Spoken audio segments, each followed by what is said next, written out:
Hello and welcome to the MAC weather page for this Monday, July 6th. And you can see temperatures in the upper 50s to low 60s across this area right now. We expect a pretty warm, muggy day. In fact, could be the warmest day of the year with highs in the mid 80s to close to 90 degrees in some areas. And then for tonight, it's going to be quite muggy. Lows around 70. And as the cold front approaches overnight tonight into Tuesday, we could see some showers and thunderstorms develop.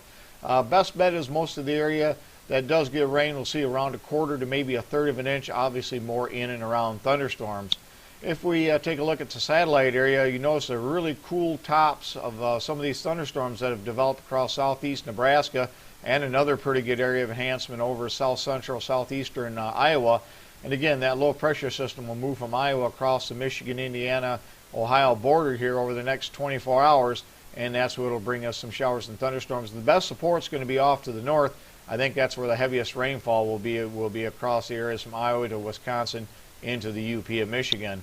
And if we look at the radar, you can see that cool cloud tops that's developing these newest thunderstorms across Iowa and that other pretty significant area of cooling cloud tops over southeast Nebraska. If we take a look at the MAC Lightning Detection Network system, and there's nothing out there now, but by this evening or tonight we could see some activity, I think, especially across the northwest areas of lower Michigan.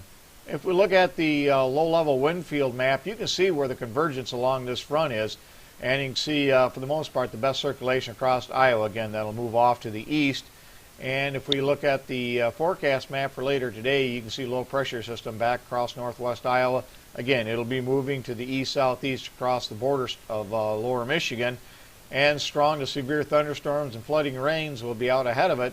But as that system moves off to the east, it'll come through during a pretty poor time of the day in the late morning, early afternoon hours on Tuesday. Thus, I think just scattered showers and thunderstorms. A better chance of more development with a little bit more rainfall potential across southeast lower Michigan, Ohio, into southwest Ontario. But right now, all the storms looks like they will be sub-severe levels.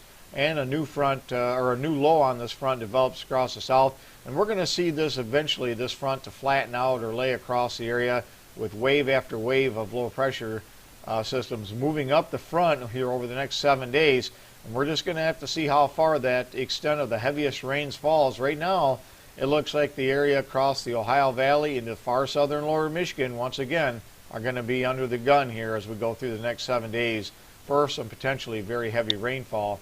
And you can see the WPC gives all of lower Michigan a pretty good amount of rain over the next 7 days, but especially across the areas from Oklahoma to Missouri, Iowa, Illinois, into Indiana and Ohio look to be the hardest hit over the next 7 days. But we got to keep an eye on that boundary to see how far north it does get. And again, that'll be coming in here, especially I think the heaviest precipitation will be over the weekend or late weekend into next week. And so a pretty active period coming up, unfortunately, right about the time we begin to start wheat harvest across the Ohio Valley and southern Michigan here probably sometime next week. Thanks for stopping by and have a great day, a great work week, and 73 to all.